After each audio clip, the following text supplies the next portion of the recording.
ఏ పనిలోనైనా మంచి జరగాలని, పిల్లలు పెద్దలు భయపడకుండా ప్రతి ఒక్కరూ ధైర్యంగా ఉండటం కోసం ఆంజనేయ స్వామికి ఎక్కువగా మొక్కుతూ ఉంటాం. ఈ నేలపైన ఎన్నో ఆంజనేయ స్వామి ఆలయాలు ఉన్నాయి. అందులో ఒకటి తెలంగాణలో ఉన్న మద్దిమడుగు ఆలయం. ఈ ఆలయం గురించి పూర్తిగా ఈ వీడియోలో మీరు తెలుసుకోవచ్చు.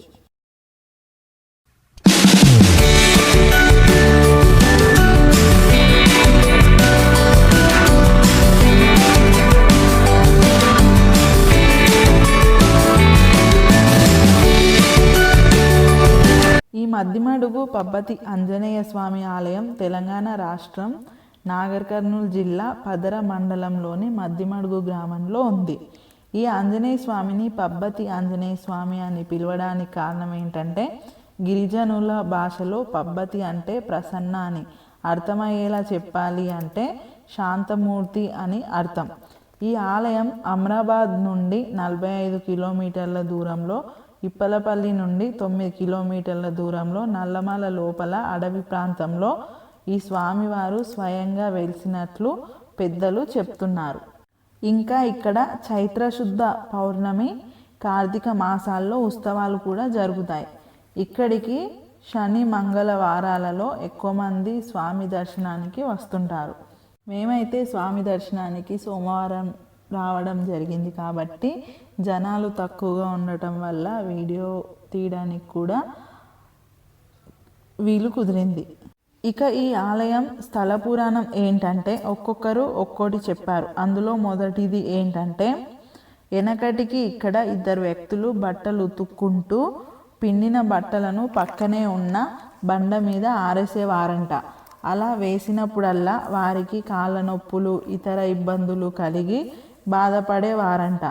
ఎందుకు ఇలా అవుతుంది అని ఒకసారి ఆ రాయిని పరిశీలించగా స్వామి ఆకారం కనబడిందంట.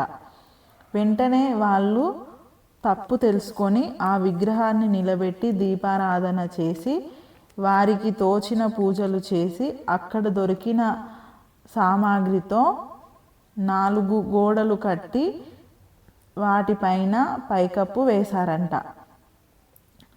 స్ట్రాంగ్గా లేకపోవడం వల్ల ఆ గోడలు కుప్పకూలిపోయాయట. అయినా ఆ స్వామి విగ్రహానికి ఏమీ కాలేదట. ఇదొక స్టోరీ. రెండవ స్టోరీ ఏంటంటే, స్వామి స్వయంభూ చెట్టు తొర్రలోంచి ఉద్భవించారంట. నైరుతి దిక్కుగా కొంచెం వంగినట్లుగా ఉండే స్వామి విగ్రహాన్ని నిటారుగా నిలబెట్టాలని ఎంత ప్రయత్నించినా కూడా కుదరలేదట. ఇప్పటికీ స్వామి విగ్రహం అలాగే ఉంది. ఇది ఇంకో స్టోరీ. స్టోరీస్ ఏవైనా కానివ్వండి, పూర్వం జరిగినవి మనం చూడలేదు. ఇప్పటికీ ఆ పురాణాలు వింటున్నామంటే ఎంతో కొంత నిజం ఉండే ఉంటుంది. దేవుడు అంటేనే భక్తి, ఒక నమ్మకం, అంతే. మొక్కుకోవాలే కానీ ప్రశ్నించొద్దు. ఇక గుడిలోనికి కెమెరా ప్రవేశం లేదు. సో స్వామివారిని మీకు చూపించలేకపోయాను. కానీ ఆ పబ్బతి ఆంజనేయ స్వామి ఆశీర్వాదాలు ఎప్పుడూ మీపై ఉండాలని, అలాగే మీరు చేసే ప్రతి పనిలో విజయం కలగాలని ఆ దేవుణ్ణి మనస్ఫూర్తిగా నేను కోరుకుంటున్నాను.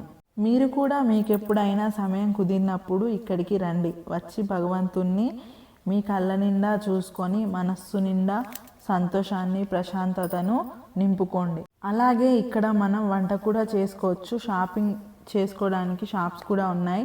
మీరు కేటాయించిన డేకి ఖచ్చితంగా న్యాయం జరుగుతుంది. సో గైస్, వీడియో అయితే మీకు నచ్చిందని అనుకుంటున్నాను. నచ్చితే లైక్ చేయండి. అలాగే నా ఛానల్ని సబ్స్క్రైబ్ చేసుకొని పక్కన ఉన్న బెల్ సింబల్ని క్లిక్ చేయండి. నేను చేసే ప్రతి వీడియో మీకు నోటిఫికేషన్గా వస్తుంది.